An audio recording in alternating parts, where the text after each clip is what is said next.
What's up, everybody? It's your boy Eddie the Hustler, and welcome to my YouTube channel where I talk about all things related to wealth and financial freedom.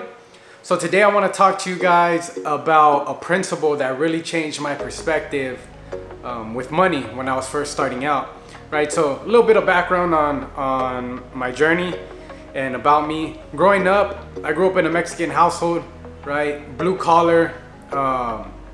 We were taught to work hard, that we could get money, and then with the money that we get, save it, that way we could buy a house, a car, whatever we wanted, right? But I wasn't really taught what to do with my money in order for it to grow and really build wealth and have a good, solid financial foundation. When I got my job, right, my first couple of jobs, what I would do is I'll take my paycheck, I would go buy things like clothes, get myself a new haircut, go on trips, pay for gas, get a new car stereo. I got my earrings, right? I don't wear them right now, but I got my ears pierced and stuff. And once the money was out and I would get a new paycheck, boom, same thing. And then I'll just go in that cycle, right? And I was living at home, so I didn't really have that many bills. That's what I would do with my money. I'll take it, spend it, right? I'll save a little bit, nothing too crazy, but it was mainly for emergencies, right? I was just holding cash, which wasn't really doing anything. Until I read this book called Rich Dad, Poor Dad by Robert Kiyosaki. Very popular book, definitely recommend it if you haven't read it. It's very popular in the finance world. The principle that I learned from that book that really changed the way that I looked at money is that the rich don't work for money, they work to acquire assets. Let me say that again. The rich don't work for money, they work to acquire assets. Now, you might be asking yourself, what's an asset? In simplest terms, an asset is anything that puts money into your pocket, right? It could be stocks, real estate, business, side hustle, things like that, right? So that's an asset, anything that puts money into your pocket. Now, when you're saying that the rich don't work for money, right, I started thinking to myself, like, what do you mean the rich don't work for money? And when I really started thinking about that, right, let me give you an example. There's sometimes you might have a friend and you might know someone who has maybe like 3 jobs, right, or 2 jobs that they're working. And yeah, they're getting more money, they get OT, they get bonuses, yada yada, but they seem to still be kind of struggling financially, right? And that's because they're working for money. They're not working to acquire assets.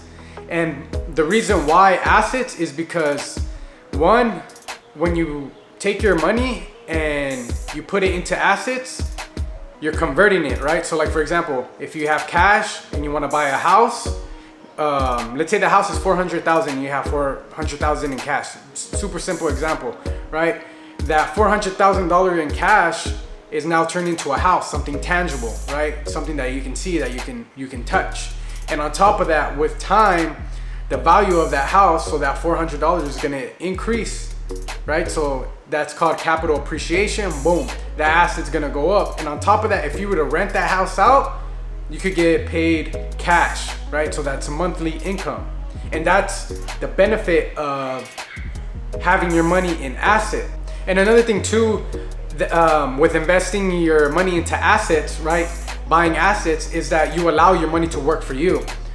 And allowing your money to work for you is great because your money doesn't need time off, it doesn't need a break, and it could constantly be working. Unlike us, sometimes we're just exhausted, right? We want a vacation. Your money doesn't need any of that. It could constantly be working. So the rich don't work for I was about to say the rich don't work for assets, but the rich don't work for money, they work to acquire assets. Just like in that example with real estate, right? They're working to get money to put it into assets. The average person, the typical person, what do? They get their money, pay their bills, and then what's left, they go out and spend it on whatever they want, right? New clothes, trips. But the rich person, right, the wealthy individual is gonna pay their bills, right? And then whatever's left over, they're gonna try to invest as much as they can. That way they can allow their money to grow and appreciate over time. And on top of that, get cash flowing into their pocket, right? So I think for me, just growing up, that really shifted my mind. But just real quick, I wanted to share that philosophy, that idea, the principle, whatever you want to call it with you guys. I'm not sponsored or anything by the Rich Dad Poor Dad book or anything, but feel free to check it out. It's the first chapter and it's called The Rich Don't Work for Money. Definitely a mind shift and definitely will help you out on your journey. And with that being said, let me know in the comments. I want to get your guys' insight on anything that you read or something that you heard that really shaped your perspective about money. Stay blessed, stay committed to your goals, and stay hustling.